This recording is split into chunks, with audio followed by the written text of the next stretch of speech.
ژور لید د هوریت رادیو اسلامي سیاسي او فکری خبرونه. دا خبرونه هر شنبه سهار 9 بجې او 15 دقیقې او تکرار یې هر دوشنبه پر همدې وخت او هر جمعه 12 بجې او 15 دقیقې له هوریت رادیو څخه اوریدلای شئ.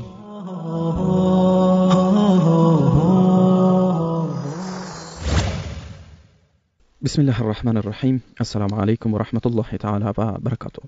قدرمن اوریدونکو، الله دې وکړي چې جوړ او روغ باسته، وخت من په خیر وي او ژوند هم په خیر در باندې تیریږي. یو ځل بیا ژورلید خبرونې ته مو هرکلی وایم. ان شاء الله چې خبرونه نن هم تر پای را سره تعقیب کړي.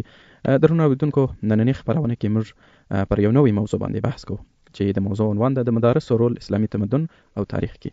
زه مختار سادات په دې خبرونه کې کوربه یم او یو ځل بیا هم له نیکه مرخه دروند استاد مولوي عبدالهادي مجاهد صاحب په دې خبرونه کې را سره دی. استاد محترم، شرح لاس درته وایي. الله مو خوشاله ولر، رب تعالی مو موفق ولر، رب تعالی دې تاسو په جهودو کې دې تاسو په دعوت کې برکت کې، رب تعالی دې راضي شه. مننه. استاد محترم، مدرسه یعنی کوم معنا او مفهوم چې موږ ځینې لرو یا کوم تعریف چې موږ د مدرسې څخه لرو،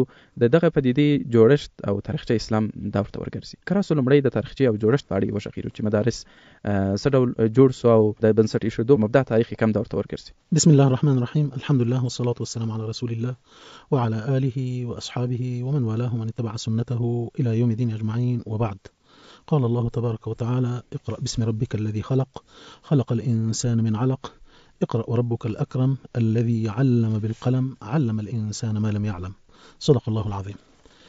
مختار صاحب محترم، زه خو وایم چې مخکې تر دې چې د مدرسې په تاریخ خبره وکړو، مناسبه بولم چې مدرسه تعریف کو. مدرسه هغه درسګاه ده چې امت ته یې دین ورزده کړی، که دا د نننۍ متعارف مدرسې په شکل کې ده، که دا د یو پوهنتون په شکل کې ده، که دا د یو تحقیقاتي علمي تألیفي تعلیمي مرکز په شکل کې ده، که دا د یو مسجد په شکل کې ده، او که دا د یو تعلیمي سیستم او نظام په شکل کې ده. که موږ د مدرسې لپاره دغه ډول تعریف ونه لرو، نو کله کله داسې ده چې مدرسه بیا په ډیره تنګناکه واقع شوې ده او په ډیر کمزوري شکل تبارز کړی یا ځان ساتلی دی. نو مدرسه هغه علمی درسګاه ده چې امت ته یې د الله دین، د الله پیغام، تمدن، سواد او علم ورزده کړی دی، که دا دینی علم دی او که دا بشري علم دی. نو په دغه تعریف باندې چې موږ مدرسه ګورو، نو بیا یې نشأت او د تاریخ مبدا یې د غار حرا شروع کی. رسول الله صلی الله علیه وسلم د الله تعالی ورستی پیغمبر و. الله تعالی د دې امت لپاره د معلم په حیث راولېږه، لکه چې رسول الله صلی الله علیه وسلم په خپل فرمایي: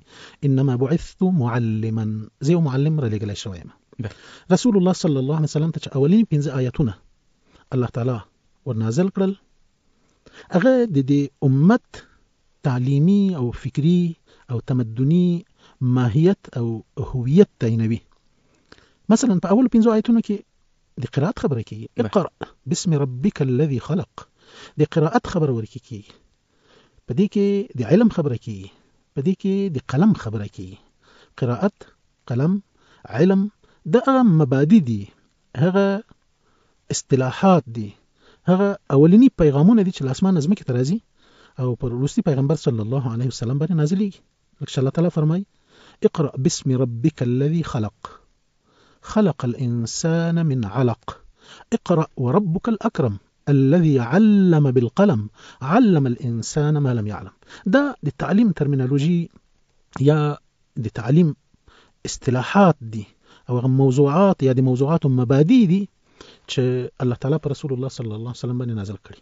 نو ځکه خو علما وایي چې دا امت د اقرأ امت دی،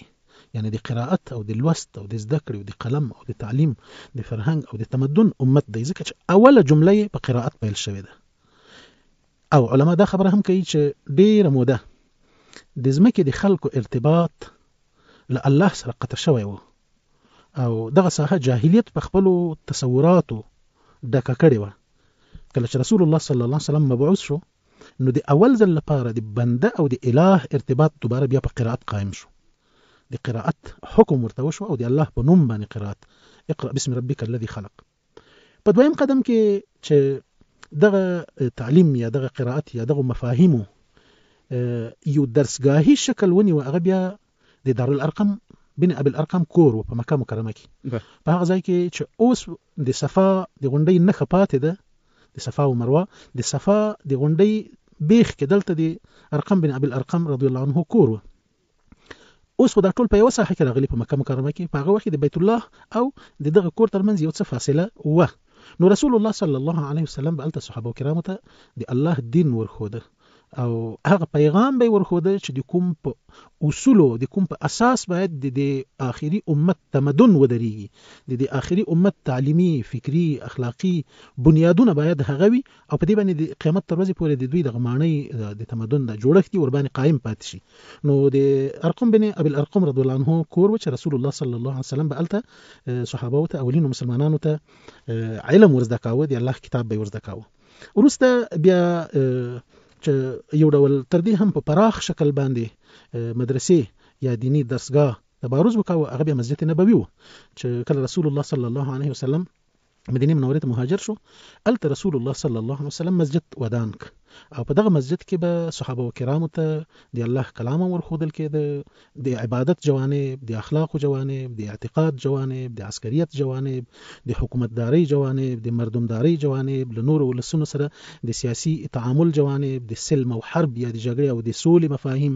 دا بیا ټول په مدني مسجد کې یا په نبوي مسجد کې صحابه کرامو ته هم په تیوریک شکل باندې ورښودل کېدل، یعنی په نظری شکل، او هم یې د تطبیق کیفیتونه او مجالات ورښودل چې دغه علم تاسو واخلئ، په دغه کیفیت یې په دغه ډول په دغه ساحو کې تطبیق کړئ، چې دا هر څه بیا په سیرت النبی کې را جمع شوي دي. نو تر مدینه منورې وروسته بیا چې خلافتونه کله عراق ته راغلي او کله شام ته تللي دي. په شام کې بیا د اموي خلافت په وخت کې دمشق بیا د علم مرکز ګرځېدلی ده، جامع اموي هلته بیا د علم مرکز ګرځېدلی ده. د علي رضی الله عنه په زمانه کې بیا د کوفي جامع مسجد د علم او د تعلیم مرکز ګرځېدلی ده. وروسته بیا چې کله د اسلامي فقهي مذاهبو د تشکل او د تفرع مرحله را رسیدلې ده، نو بیا د امام ابو حنیفه رحمت الله علیه د فقاهت مدرسه د بیا په کوفه کې و، او د امام شافعي رحمت الله علیه د فقاهت مدرسه بیا په مصر کې جوړه شوې ده، او د نورو فقهاو په مختلفو وختونو کې چې بیا دوی چیرې د اوسېدو ځایونه وو، هلته د دوی د علم د اخذ لپاره له مختلفو ځایونو نه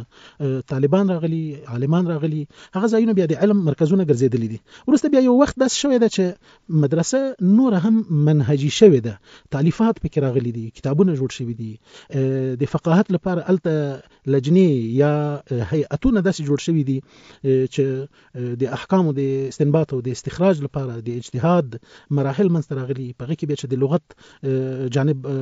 پام کې نیول شوی، لغوي علما راغلي دي، تفسیري او د روایاتو علما راغلي دي، د احادیثو علما راغلي دي. نو بیا داسې مدارس رامنځته شوي دي د اسلامي نړۍ په بېلابېلو ښارونو کې چې هلته پکې بېلابېل مذاهب تدریسېدل. مثلا په بغداد کې د امام ابو حنیفه رحمت الله علیه فقه تدریسېدله، همدارنګه په کوفه کې هم د امام ابو حنیفه رحمت الله علیه فقه تدریسېدله، په مدینه منوره کې په شهابیه مدرسه کې بیا د امام شافعي رحمت الله علیه او د امام احمد بن حنبل رحمت الله علیه د مذهب فقه تدریس شوی ده. د دمشق په فخري مدرسه کې بیا حنفي او مالکي او حنبلي درې واړه مذاهب تدریسېدل. همدارنګه بیا وروسته په بغداد کې مستنصریه مدرسه رامنځته شوې ده او په دې کې بیا څلور واړه مذاهب تدریسېدل. د اسلامي علومو ترڅنګ بیا چې دغه اسلامي علوم د فقه مجال و، د تفسیر مجال و، او د تفسیر او د قراءات مجال او د احادیث مجال و. د دې ترڅنګ بیا وروسته اسلامي خلافتونو مدرسې ته نور هم انکشاف ورکړی. مثلا طبي علوم بیا هلته پکې تدریس شوي دي. مثلا د ولید بن عبدالملک په وخت کې په دمشق کې بیا هغه داسې مدرسه جوړه کړې چې هم یې خپله شفاخانه درلوده، هم یې درسګاه درلوده، هم یې میلمستون درلوده، هم یې دواخانه درلوده، هم یې د طبابت د عملی پریکټیس لپاره وسایل او ځایونه درلوده، لکه دا نن چې څنګه د سټاج مرحله ورته وایي دغه به ورکې ترسره کېده. نو هغه یو بیمارستان جوړ کړی چې په هغه وخت کې بل د بیمارستان په نامه یادېده، ځکه د نوم له فارسي نه ورته راغلی و. نو د دینی علومو ترڅنګ د طبابت علم هم الته رامنځته شوی دی.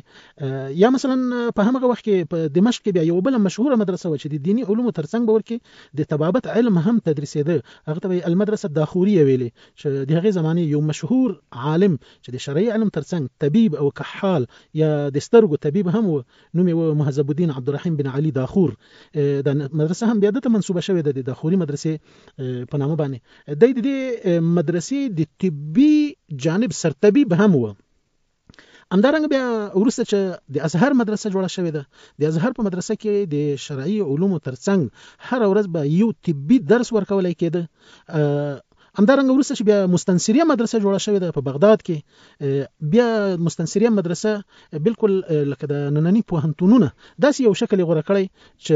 په هغه کې بیا هم تدریس کېده،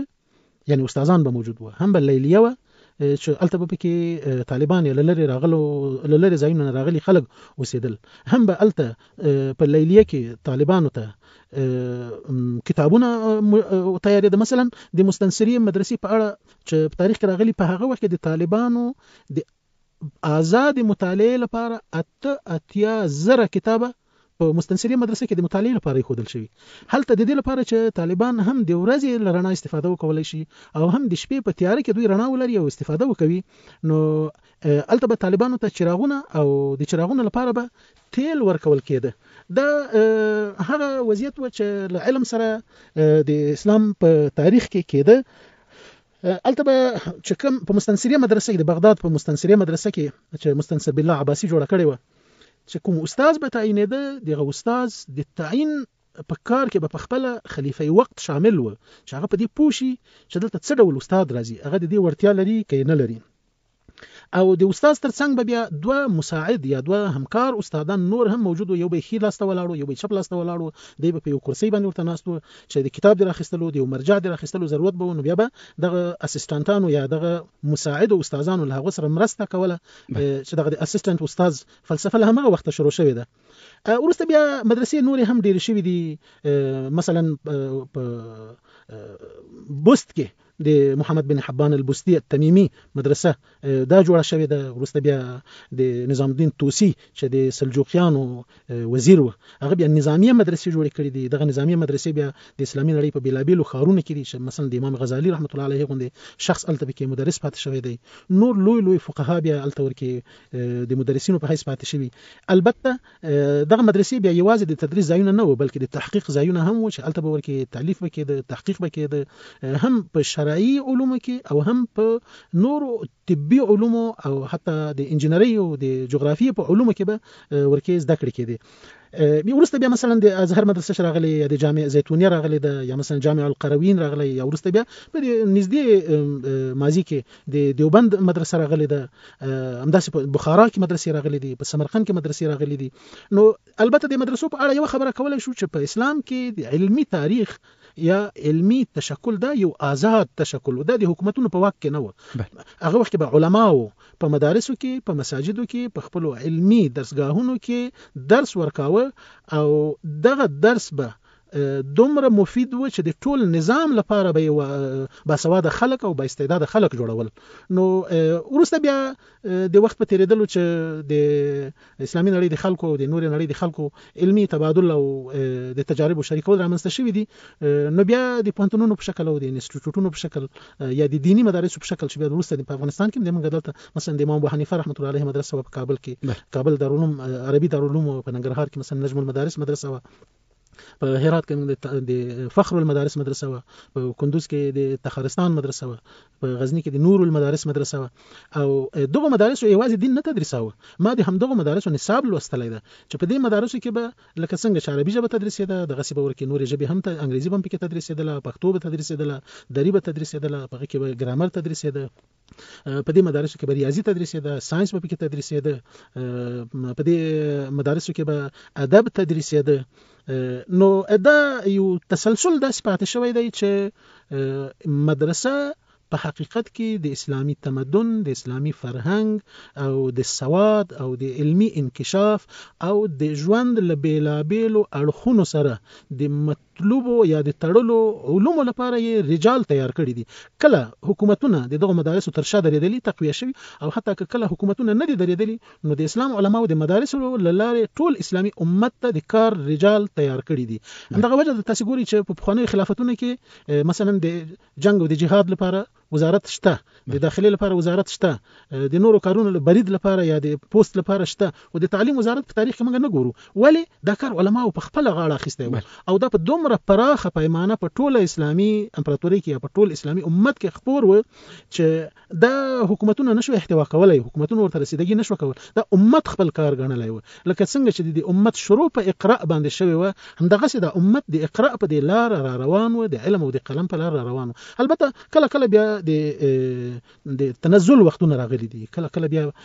داسې وضعیتونه راغلي دي چې الته نه اهل خلق حاکم شوي دي، دغه نه اهل خلکو بیا له علماو سره دښمنۍ کړي، یا داسې د فاسدو عقیدو او د دین په اړه د منحرفو برداشتونو خلک قدرتونو ته رسېدلي، هغوی بیا د مدارسو په خلاف او د علماو په خلاف منفي موقف ګیري کړي دي. دا ټول مراحل تیر شوي. خو که په خلاصه ډول ووایو نو هغه دا ده چې په اسلام کې مدرسه، مسجد، عالم او سواد د ژوند په بیلابیلو اړخونو پورې مطلوب علوم دا ټول د یو زنجیر سره مربوطې او نښتې کړی وي. تر یو وخت به په مدارسو کې تدریسېدل، بیا وروسته چې خلک پکې ډېر شوي د مدرسو ترڅنګ کوټې مساجدو کې تدریسېدل، مساجدو نه وروسته بیا چې خلک ډېر شوي بیا د مساجدو ترڅنګ کوټې ورته جوړې شوي دي، بیا وروسته لویې مدرسې ورته جوړې شوي دي. نو دا دغه ډول یو تاریخچه لري. ډیره مننه استاد محترم، ډیر ښه نکات مشوره وکړه. دا چې مدارس یا مدرسه تاریخي مبدا یې کم دور ته ورګرځي او څه ډول د مدارس رامنځته سو، کمې دورې وهلي مشهور مدارس کوم تاریخ په اردو کې که راسو دلته اسلامي تاریخ کې که وګورو، لکه چې تاسو وویل مدارس ډیر لوی نقش درلود او ډیر مدارس آباد و. عمده عملونه په څه کې و چې اسلامي ټولنه کې یا اسلامي تاریخ کې دغه مدارس دومره رشد کړی او انکشاف یې وکړ؟ د عملونو په اړه خو د تاسو خدمت کې عرض کوم. اوله خبره خدا و چې دا د الله امر دی، الله چې خپل اولینه وحی دی امت را نازله کړی ده. لکه مخکې چې تاسو خدمت کې عرض کړ د اقرا خبره، یعنی د علم ارزښت، د علم ارزښت دی، ځکه الله امر کوي چې تاسو ولولئ. الله د قلم په استعمال، د علم په حاصلولو، د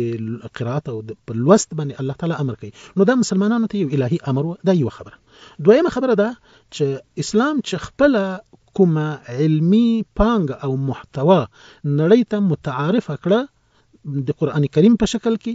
او د نبوي احادیثو په شکل کې، هغه دومره شامله او هر اړخیزه محتوا ده چې د ژوند ټول ابعاد احاطه کوي، که هغه اعتقادي بعد دی، که هغه تعبدي بعد دی، که هغه اخلاقی بعد دی، که هغه سیاسی بعد دی، که هغه اقتصادي بعد دی، که هغه عسکري بعد دی، که هغه اجتماعي ټولنیز بعد دی، که هغه دیپلوماتیک بعد دی، له نورو ولسونو سره د تعامل بعد دی، که هغه د انکشاف او د تمدن بعد دی. په دې ټولو کې قرآن کریم او د رسول الله صلی الله علیه وسلم احادیثو ټول انسانیت ته دومره کافی محتوا وړاندې کړه چې له همدې عمله چې دغه محتوا کافی و، الله تعالی د انبیاو تسلسل هم بند کړ او د نورو کتابونو را نازلولي هم بند کړ. د دې معنا دا ده چې اسلام چې کومه محتوا په علمي لحاظ انسان ته وړاندې کړه دا ډیره عظیمه محتوا و او د قیامت تر ورځې پورې همدغه د ټول انسانانو لپاره بس کیږي. که چیرته دا نه بس کېدی، نعوذ بالله، نو دا به بیا د الله له لوري یو ظلم ګڼل کېده په بندگانو چې له یوې خوا دا محتوا امت ته نه بس کیږي او له بله خوا پیغمبر هم پې باندې ودراوه او بل کتاب نازلول هم بند کړل. دا د دې معنا ده چې نور نه بل پیغمبر ته ضرورت شته او نه بل کتاب ته ضرورت شته، ځکه د قیامت تر ورځې پورې چې بشر ته څه پکارېږي هغه په دغه دوو مصدرونو کې شته، یا په تفصیلي شکل باندې یا د اصول او د لارښوونو په شکل باندې شته، چې بشر یې د خپلې زمانې د حالاتو مطابق تعبیروي، تفسیروي او استنباطوي او په هغه باندې خپل تمدني ژوند دروي. نو یو خدای چې د الله امر و. دویمه خبره دا چې د اسلام په خپل ډیر قوي علمي پانګه درلوده او دغه پانګه داسې معقولیت او داسې جذابیت درلوده چې نه یوازې دا چې مسلمانانو به حاصلوله بلکې د غیر مسلمانانو به هم اسلامي علوم حاصلول. مثلا په اندلس کې چې کله د مسلمانانو حکومت و، د اروپا له نورو هیوادونو نه به د اروپا د پادشاهانو د هغوی د ملکانو د مخورو خلکو اولادونه الکان او نجونې راتلل د مسلمانانو په درسګاهو د مسلمانانو په مدارسو او پوهنتونونو کې به یې درسونه ویل یعنی الته دوی اسلام نه زده کاوه بلکې نور هغه علوم چې دوی ته په کار و دا به له مسلمانانو سره په پراخه پیمانه موجود و نو د اسلام خپل محتوا ډیره پراخه قوي د هر زمانه لپاره تازه او د هر مشکل لپاره جوابګوی محتوا ده د معقولیت هم درلوده ولري جذابیت هم درلوده د ژوند ټول صحنې هم احتوا کړی وي دا پکې دویمه خبره و او دریمه خبره دا و چې د مسلمانانو قیادتونو هغوی دا خبره درکړې و چې د امت ته یعنی د دعوت امت ته دغه دین ورسول دا د دوی کار ده او د دې لپاره باید دوی رجال وروزي د دغه رجالو د روزلو لپاره به دوی د علماو ترڅنګ درېدل علما به پالل د علم د زده کړې لپاره به فرصتونه برابرول مدارس به یې جوړول یعنی اسلامي خلافتونو اسلامي حکومتونو د علم ملاتړ کړی ده د سواد ملاتړ یې کړی دی نو ځکه د علم په اسلامي نړۍ کې هم خپور شوی دی او له اسلامي نړۍ نه ورهاخوا نورو ولسونو نورو ملتونو ته هم تاثیرات ورسېدلي دي په کوم وخت چې مسلمانان د تنویر په مرحله کې وو هر خواته د دوی د علم وړاندې رسېدي هغه زمانه ته اروپایان د خپل ژوند په اړه دوی ورته ډارک ایجز وایي یعنی هغه د دوی د تیارو زمانه و او هغه تیاري دوی له مسلمانانو نه په اخیستل شوی علم باندې رڼول غوښتل په اروپا کې په اندلس کې نو دغه ټول عوامل یو عامل خدای چې د الله حکم دویم دا چې اسلام ډیر عظیمه ستره پراخه او د هر وخت لپاره تازه او د هر مشکل لپاره جوابګوی علمی پانګه درلودله او دریم دا چې اسلامي خلفاو او حکامو په هر وخت کې دا درکړی و چې بشر ته د هدایت رسول د دوی له وظایفو نه د دې کار لپاره باید دوی رجال تیار کړي هغه چې دوی به د علماو ترڅنګ درېدل او د علم د خپراوي لپاره به زمينه سازي کوي مننه استاد محترم بل مهم موضوع چې اوسنی عصر کې اسلامي ټولنې پر یو حد د ستونزو سره مخ کړي او نسلونه په دوه قشرونو باندې ویشلي چې یو د مدرسې اهل ده بل د مکتب او پوهنتون اهل ده د دوی ترمنځ یو تضاد رامنځته کړي که څه هم تاسو مخکې خپل په خبرو کې داسې اشارات درلودې دې موضوع ته اوس راځو د مدارسو د کوم محتوا چې مدارسو کې تدریسېدل په هغه وخت کې کوم موضوعات په بر کې نیول آیا یوازې دیني علوم که نور علوم هم وو یعنی آیا مخکې هم دغه یو تقسیم بندي ډلبندي د علوم وو چې جلا اماکن ورته جوړ شي جلا محیطونو کې تدریس که یوازې ټول په د مدرسې تر چت لاندې تدریسېدل د اسلام په تاریخ کې دغه علمي دوګانګي اصلا وجود نه درلوده ځکه چې اسلام غوښتل یا الله تعالی غوښتل چې بشر د الله د اراده مطابق خپل ژوند عیار کی نو دلته د دوه ډول علومو ضرورت یو ده چې دغه هدایت د الله له لوري وي د الله د اراده مطابق دی وي ځکه الله تعالی فرمایلی په اوله جمله کې په اول آیت کې اقرأ باسم ربک الذي خلق نو دغه هدایت دی الله له لوري وي دویمه خبره ده چې خلک د خپل ژوند روان ځکه دلته الله تعالی د زمکه خلافت چې آدم علیه السلام ته ورکړی او بیا دغه سلسله په رسول الله صلی الله علیه وسلم باندې ختم شوې ده او رسول الله صلی الله علیه وسلم څنګه چې د امت دینی رهبر دی دغه سي تمدنی رهبر دی نو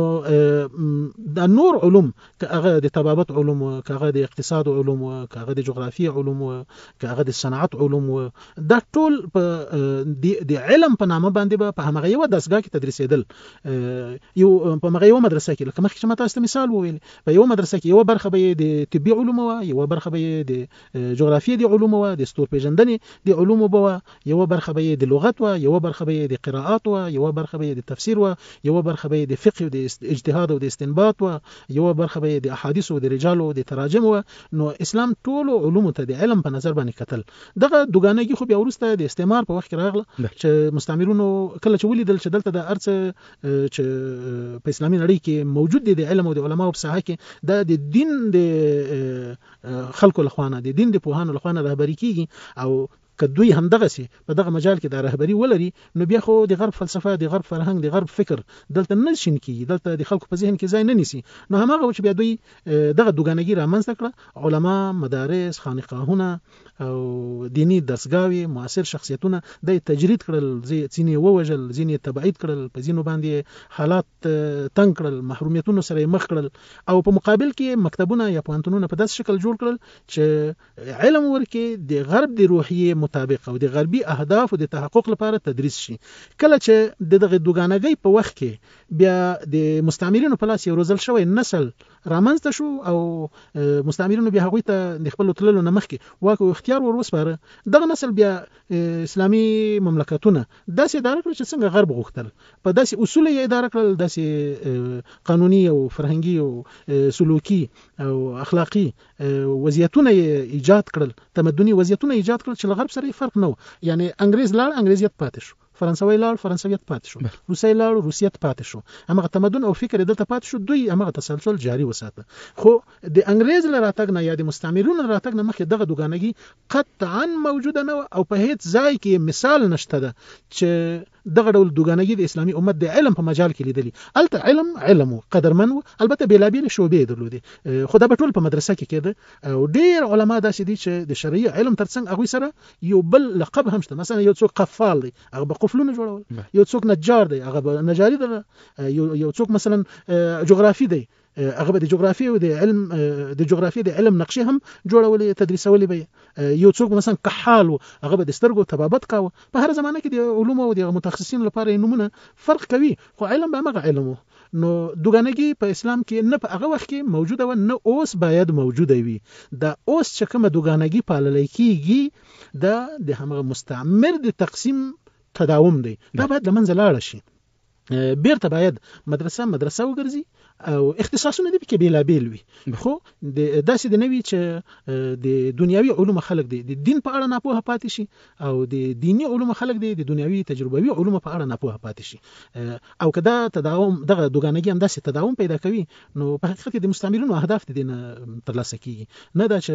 د امت خپل علمي تسلسل بیرته اعاده کیږي. ډیر مننه استاد محترم، په دې برخه کې ولنډه دمه لرو، بیرته راګرځو. د نن تحلیل د هیواد او نړۍ روانو حالاتو، موضوعاتو، پرمختګونو او نویو پیښو په اړه ستاسو نظر څه دی؟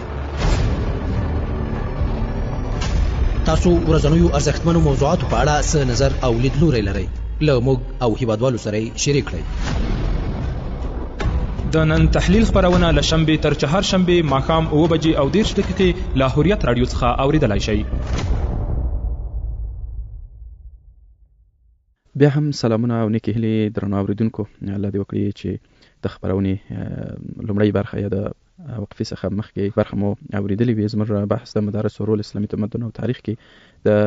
لومړۍ پر تاریخچه باندې مو بحث وکړه، بیا هم په همدې موضوع کې بحث جریان لري. محترم استاد کراسو، دغه موضوع ته چې اسلامي نړۍ کې یا اسلامي تاریخ په اردو کې مدارس کوم نامتو شخصیتونه د یعنی تربیه کړل چې د ټول بشریت لپاره د خیر ادرس وګرځیدل او دوی بشریت ته خدمت وکړي، کاغه د دین په شعبه کې او کاغه د ساینسي علومو په شعبه کې؟ کومنګه د مشهور شخصیتونو په فهرست پسې وګرځو، نو دا فهرست به دومره لوی وي چې ډیر به وخت هم رانه نیسي او په دې کې بیا د بیلابیلو علومو مشهور شخصیتونه هم یادول ضروری وي. که په خلاصه ډول ووایو یا یو ډول صنف بندي وکړو، هغه ده چې په اسلام کې د علم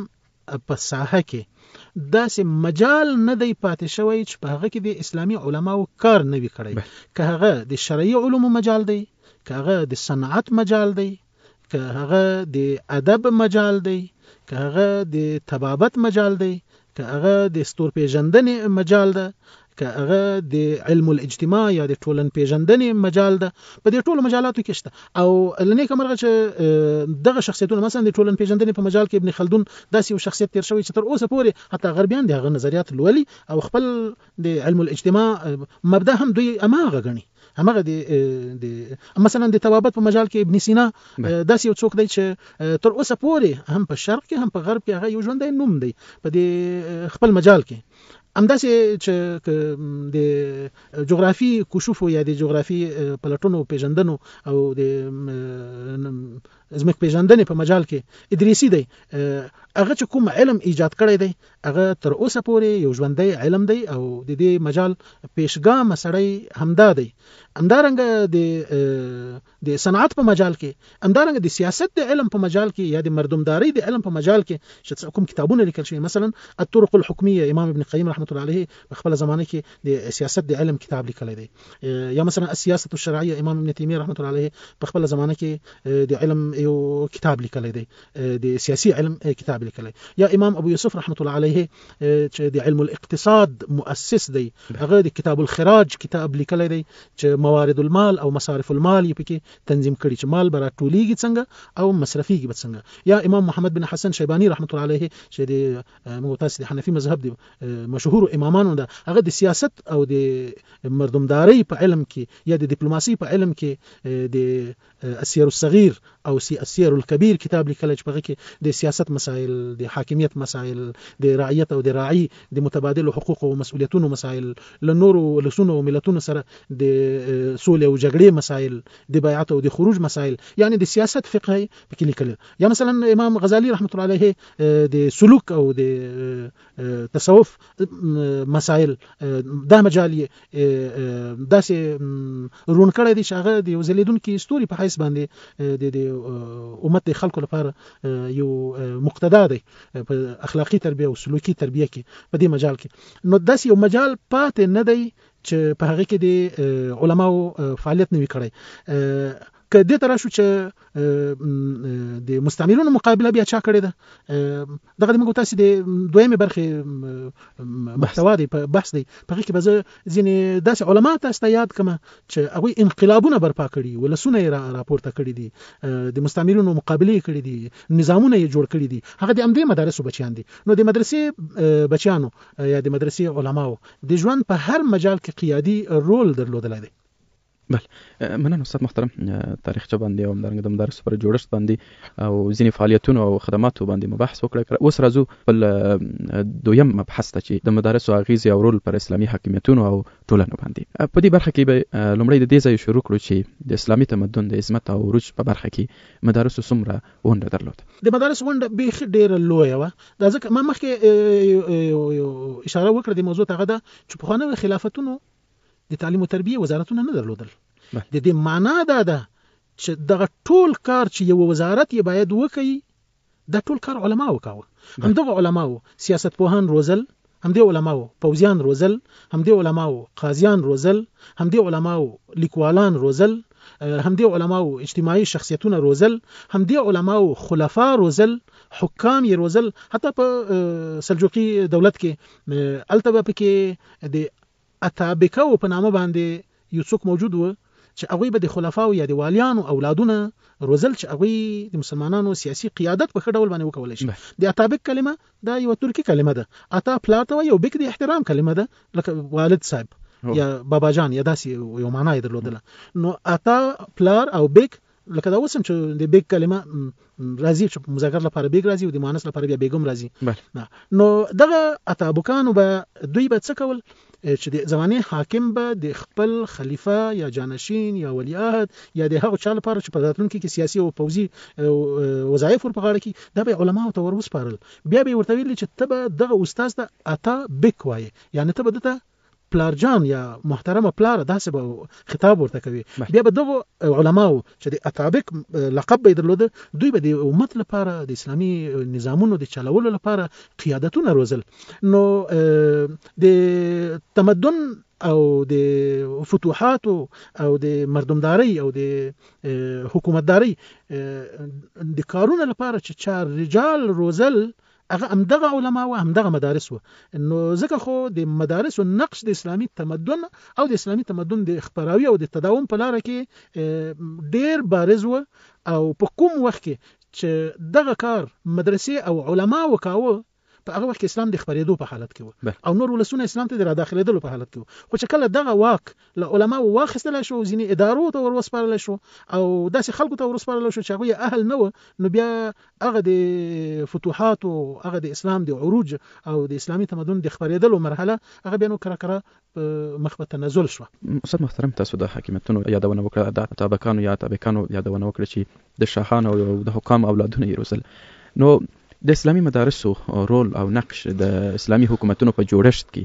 او رونق کې څومره و او څومره دوی نقش درلوده؟ موږ ډېر لوی خلافتونه لرو، حاکمیتونه لرو، پادشاهیان لرو، نو د مدارسو رول د دغه حاکمیتونو په ایجاد کې څومره و او پرمختګ کې څومره و؟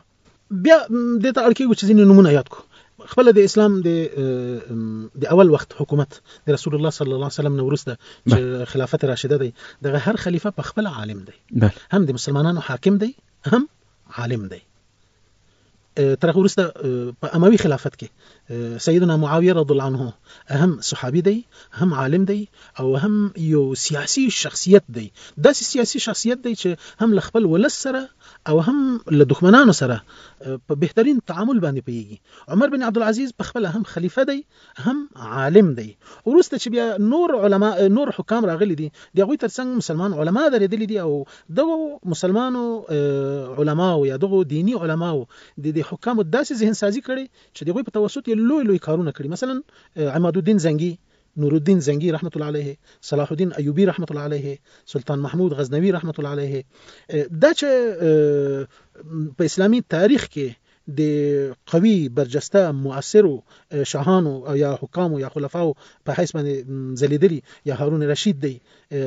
یا عبدالملک بن مروان په خپله د فقهاو د جملې نه و. نو دغه خلکو چې علما روزلي یا علما ترڅنګ یا علما تر خپل څنګ لزان سره لرلي دي، هغوی د دغه حکامو ذهن سازي او د دوی توجیه داسې کړی ده چې د دوی په توسط یې د اسلام خپور کړی، افریقا ته رسېدلی، د اسلام هند ته بیا را رسېدلی، د اسلام بیا د لویو طوفانونو په مقابل کې درېدلی، که هغه د مغولو طوفان دی، که هغه د صلیبي جګړو طوفانونه دي. دا ټول هغه وخت ایجاد شوي چې علما د حکامو ترڅنګ درېدلي یا حکامو په علماو باندې اعتماد کړی. خو له کومې ورځې نه چې بیا د علماو او د حکامو ترمنځ بیلتون راغلی، یعنی ځینې حکام علما له ځانه لرې کړي دي، دا چې په هره مرحله کې دي چې علما له ځانه لرې کړي، هلته بیا یو د تنزل مرحله راغلی ده، یو د ضعف مرحله راغلی ده، یو داسې مرحله راغلی ده چې مسلمانان له ابتلاءاتو سره مخ شوي دي، مسلمانانو ماتې خوړلې دي. نو د علماو او د سیاسي قیادتونو نزدېکیت دا د تل لپاره د دې سبب شوی دی چې مسلمانان د سرلوړي وي، مسلمانان د حاکم وي، مسلمانان د فتوحات ولري، مسلمانان د علمي انکشافات ولري، او مسلمانان د خپل خلافتونو حکومتونو د ساتلو وړتیاوي ولري. خو چې کله حکام او علما لزان نه لري کړی دي، هغه بیا په هوسونو کې او په شهواتو کې او په خوندونو کې او په یو ډول عباسیاتو کې مصروف شوی دي، او بیا نو دښمن ته د مداخله زمينه برابر شوی ده. هغه راغلي دي اسلامي مملکتونه بیا نیولي، مسلمانان تذلیل کړی دي. نو د علماو ډېر بارز نقش تیر شوی دی په اسلامي امت کې د حکامو ترڅنګ یا د اسلامي حاکمیتونو د ساتلو او د تقویې په مجال کې. ډیره مننه استاد محترم. د خبرونې وخت همدومره و، نو نیمایي بس تقریبا پاتې دی. ان شاء الله راتلونکي خبرونه کې بحث ورباندې کوو. بیا هم مننه ده چې په دې خبرونه کې زموږ سره مو ګډون وکړ. الله دې خیر درکړي، رب تعالی دې تاسو نه راضي شي چې دغسې یو فرصت موږ ته راکړي چې د مدارسو او د علماو او د تمدنونو په اړه له دغه ادرسه څو خبرې د تاسو د راډیو لارې له خپل ولس سره شریک کړم. رب تعالی دې خیر درکړي. السلام علیکم ورحمت الله وبرکاته. مننه. درنو اوریدونکو، نننۍ خبرونه پر همدې ځای پای ته ورسېده. دا چې یو ځل بیا ستاسو چوپړ کې په دې خبرونه کې حاضرېږو، تاسې ټول پر لوی رب سپارو. خدای پامان.